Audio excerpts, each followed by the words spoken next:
Leitura da Epístola de São Paulo Apóstolo aos Romanos.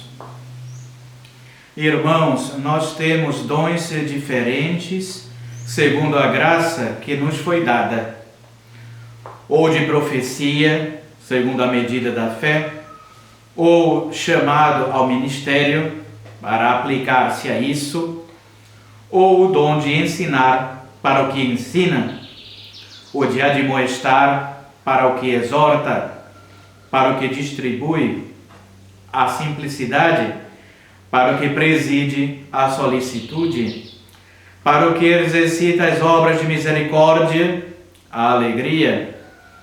Que a caridade seja sem fingimento, aborrecendo o mal, aplicando-vos ao bem.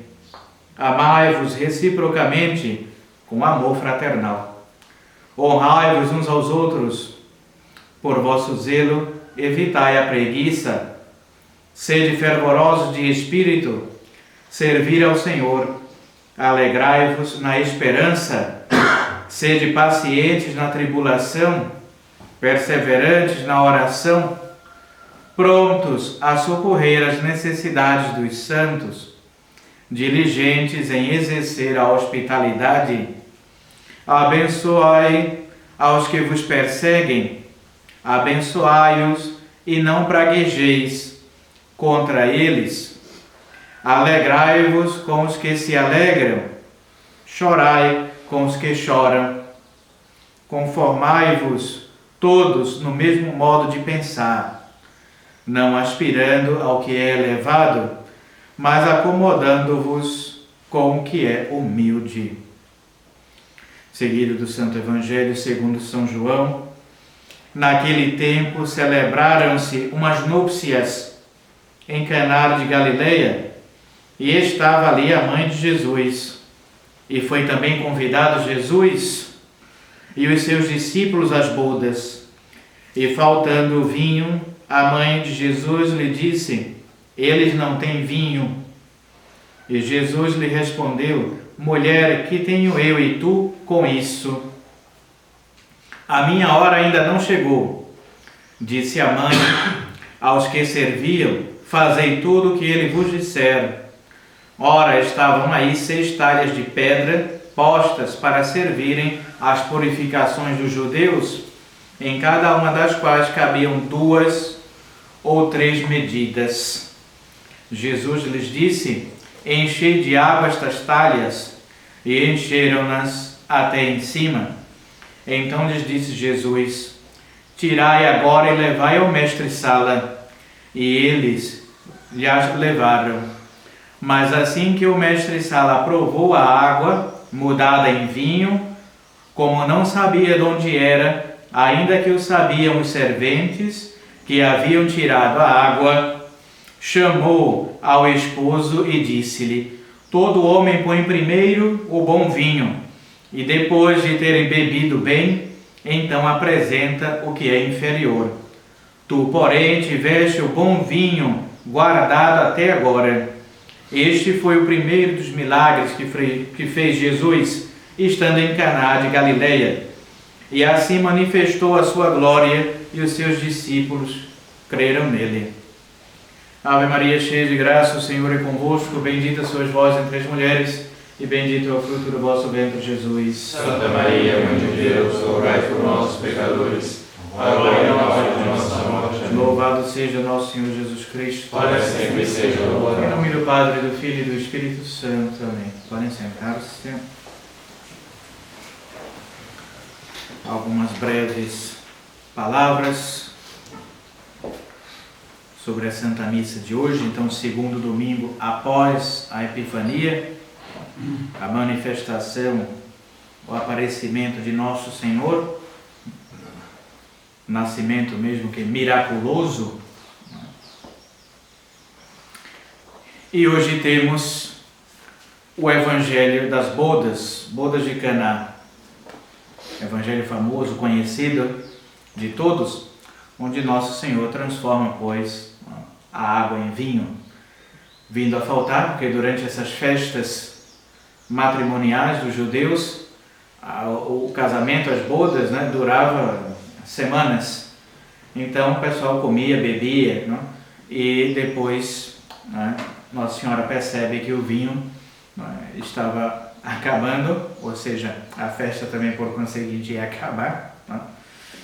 E intercede, né, pede ao seu filho então que faça algo. E Nosso Senhor faz então o seu primeiro milagre. Que bodas eram estas, né, de Caná? E por que veio Jesus a elas? Caná era um pequeno burgo da Galileia, a cerca de 2 léguas de Nazaré. A maior parte dos comentadores pensa que se tratava das bodas de algum parente da Santíssima Virgem, de algum parente próximo de Nossa Senhora. Graves autores escreveram que era São João Evangelista, o qual se teria separado da mulher antes de consumar o matrimônio. Alguns autores dizem que tratava-se das bodas de São João, com a sua pretendente, né? Porém, depois do apelo do chamado de Nosso Senhor, boa parte deixaram as suas mulheres para seguirem, né, a Cristo. Outros, com mais probabilidade, designaram Simão, por apelido Cananeu, filho de Cleofas e sobrinho de São José, o que explica a presença de Maria, né, e de Jesus. Em consequência do milagre operado em seu favor, ter-se-ia feito discípulo de Jesus e em seguida um dos 12 apóstolos. Depois desse milagre, ele havia se convertido e seguiu a Nosso Senhor, tornando-se assim um dos 12. Segundo os santos padres, Jesus veio a estas bodas por delicadeza e por caridade para com seu parente. Queria mostrar-nos assim que podemos encontrá-lo não somente na solidão, mas também no povoado, quando o dever ou a polidez o exige, e que tudo nestas circunstâncias se passa cristamente. Nós estamos sempre acostumados a ver Nosso Senhor em oração, no horto, ou fazendo algum milagre, mas às vezes também há esses santos divertimentos, algumas alegrias, apesar dos trabalhos e dificuldades da vida, Nosso Senhor também participou da vida comum das pessoas. Sobretudo queria honrar com a sua presença o matrimônio, futuro sacramento que purificará a fonte da vida e fundará a família cristã. E ensinar-nos que ele vem de Deus, é bom, digno de respeito e santo, e glorificá-lo com o seu primeiro milagre. Também hoje, as festas católicas, os matrimônios, batizados, é motivo hoje para festas profanas. Para que se vai batizar o seu filho hoje? Depois a gente faz a festa, churrasco. As pessoas pensam sempre em festa, comemorações, etc., em bagunça. Casamento é a mesma coisa. Depois vai ter festa, vai ter comida, bebida, extravagâncias. Mas não é assim que se passa. Tanto é que Nosso Senhor esteve presente, e nada se passou de escandaloso, ou das bagunças que estamos acostumados atualmente. Então, todas as cerimônias, ou mesmo que depois haja uma festa, alguma comemoração, como eu falei sempre, sempre há um batismo, depois tem uma comemoração, porque mais um católico, o matrimônio também, porque é sagrado, a união também entre os esposos, é algo de comemoração, mas comemoração com sobriedade, com moderação. Não essas bagunças que se fazem hoje por aí.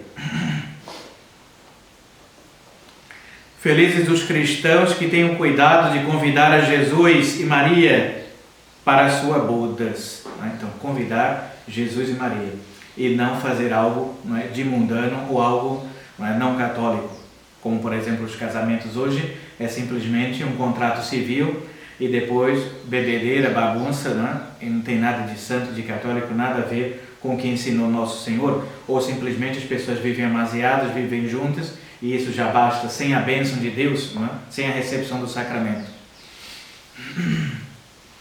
Então, felizes os cristãos que tenham cuidado de convidar a Jesus e Maria para as bodas, preparando-as e celebrando-as em santas disposições. Serão cumulados das graças e das bênçãos mais abundantes. Mas ai, quantos consideram o matrimônio como um negócio inteiramente humano e, em vez de convidarem a Jesus e Maria, os expulsam das suas bodas e da sua vida doméstica, pelas más intenções, pelas imodéstias e por tantos pecados lamentáveis que precedem, acompanham e seguem este ato tão importante da sua vida. É por isso que são tão poucos os casamentos verdadeiramente abençoados por Deus e que uma maldição divina parece pesar sobre tantas famílias. É o que vemos, não é, por aqueles que não querem seguir, não é, a doutrina, os ensinamentos, os sacramentos deixados por Nosso Senhor. Muitas vezes, em vez de ser uma bênção, não é, é uma maldição para alguns.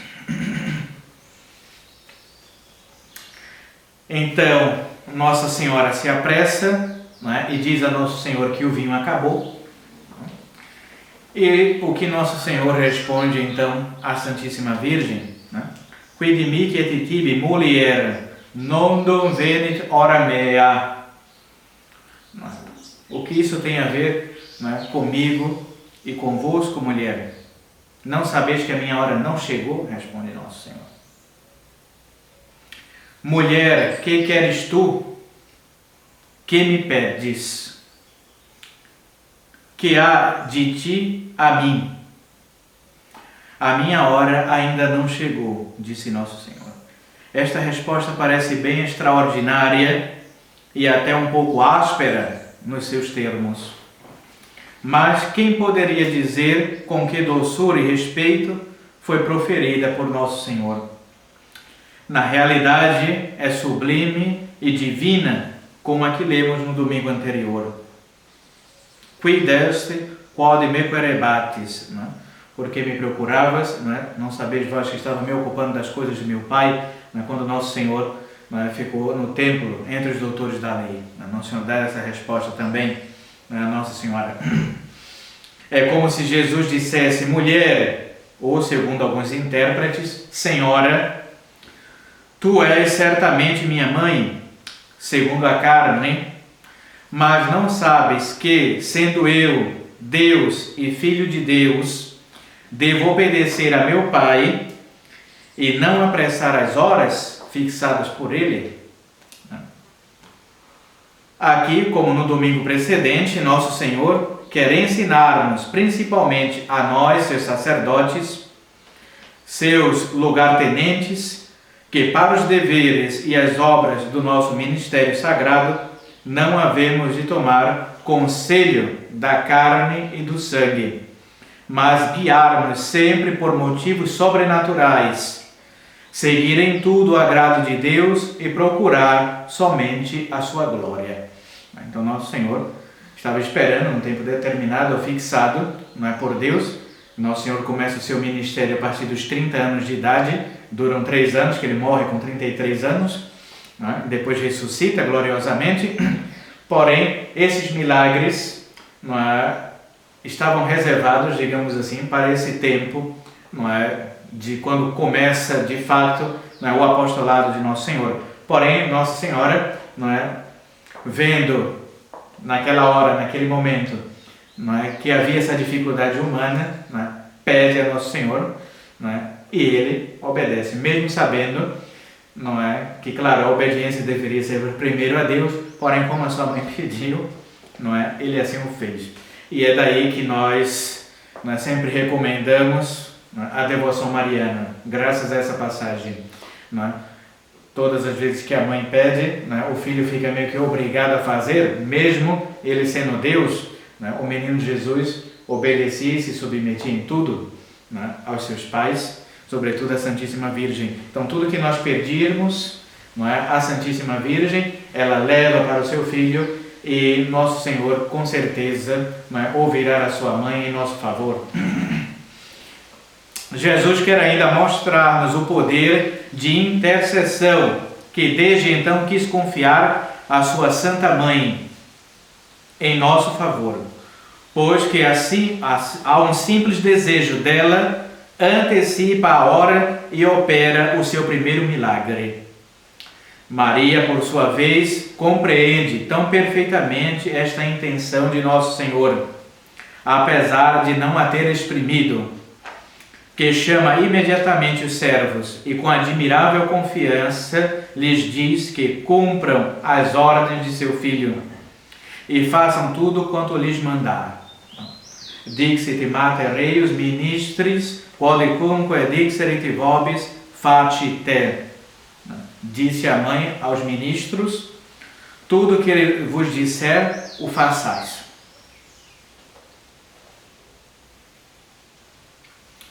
Então segue-se esse milagre extraordinário de Nosso Senhor, né? Transforma pede os servos que enchem de água aquelas talhas, né? Eram grandes recipientes, né, de água, encheram tudo até a boca, né? E quando tiraram já o melhor vinho, né? Tanto é que o mestre Sala, aquele que era o responsável por servir o vinho, né, ficou surpreso, né? E falou diretamente, né, com o responsável das bodas e disse que serviram primeiro, não é, o vinho mais ou menos, não é, e deixaram por último o melhor de todos, não é, o que foi transformado por Nosso Senhor. O que significa, não é, este milagre da água transmutada, não é, em vinho? Primeiro de tudo, recorda as obras maravilhosas que o Todo-Poderoso realiza todos os dias na ordem natural humana. Quantos milagres? No Nordeste, por exemplo, tem uma missa própria, se nós pedimos chuva a Deus por conta das secas no Nordeste, e quantas vezes os missionários rezavam essas missas e chovia de maneira torrencial. E tantos outros milagres extraordinários que acontecem, que se passam na ordem natural, que vem de Deus Todo-Poderoso, sem que nos apercebamos disso, porque assiduitate viluerunt, como diz Santo Agostinho. Ele cria de nada as substâncias ou transforma-as em frutos saborosos para o nosso uso, mas também tem um sentido espiritual e sobrenatural. No sentido espiritual, esta água contida nas talhas significava a revelação do futuro Messias, revelação necessária à purificação dos judeus e encerrada nas profecias. Ora, Nosso Senhor, vindo cumprir as profecias, mudou esta água em vinho delicioso, mas unicamente saboreado por aqueles que têm a felicidade de acreditar nele e de ali o descobrir. Foi o que fez os seus discípulos, dando-lhes a verdadeira inteligência das Escrituras. Este vinho de maravilha produz ainda outro milagre por meio dele. Os impudicos tornam-se castos, os orgulhosos tornam-se humildes, e os fracos enchem-se de coragem e de força, a ponto de confessarem generosamente a Deus e de morrerem por Ele. Enfim, este milagre significava e profetizava outro ainda maior e mais admirável que Nosso Senhor fará na véspera da sua morte e se perpetuará até o final dos tempos. É o mistério da adorável Eucaristia, no qual Nosso Senhor, pela sua palavra onipotente, muda o pão no seu corpo e o vinho no seu sangue, e isto para alimentar a nossa pobre alma no deserto deste mundo. Então Nosso Senhor, na Quinta-feira Santa, institui o sacerdócio e a Santa Missa, e vai assim se perpetuar para sempre, utilizando-se de quê? Também, não é, do vinho e do pão. Vinho esse, não é, que ele já havia transformado na água em vinho. E se utiliza desse mesmo vinho para instituir outro sacramento, que é o sacramento da Eucaristia. Utiliza-se dessas espécies. E para lhe dar um penhor na imortalidade gloriosa, o Sacro Convivium. Ó Jesus, sede bendito e glorificado nos milagres da vossa bondade e do vosso amor. Fac me tibi semper magis credere, in te spem habere te diligere. Não é? Fazei o Senhor acreditar em vós cada vez mais, ter essa fé, não é? No Santíssimo Sacramento, também, não é? Em todos os outros sacramentos. Hoje também vimos o do matrimônio, e essa responsabilidade, não é? De levar a sério uma família católica. Celebramos também, não é? A festa da Sagrada Família, no domingo passado, então vimos também as responsabilidades, não é? De cada estado de vida. E fica também a intercessão da Santíssima Virgem. Aquele que reza se salva e aquele que não reza se condena, de Santo Afonso Maria de Ligório. Então, quanto mais rezarmos, mais estaremos na presença de Deus, mais alcançaremos essas graças que vêm de Nossa Senhora, que é a medianeira de todas elas. Então, só receberemos alguma graça se de fato nos ajoelharmos diante de um altar da Santíssima Virgem e pedimos com confiança qualquer coisa, qualquer necessidade que tivermos, né? Às vezes materiais também, mas sobretudo espirituais, e graças de conversão verdadeira. Se pedimos a Nossa Senhora apresentará essas nossas súplicas e pedidos ao Sagrado Coração de Jesus, né? E o coração de Jesus, né, atenderá certamente esses pedidos de sua Mãe Santíssima. Ave Maria Puríssima, sem pecado concebida. Em nome do Pai, do Filho e do Espírito Santo. Amém.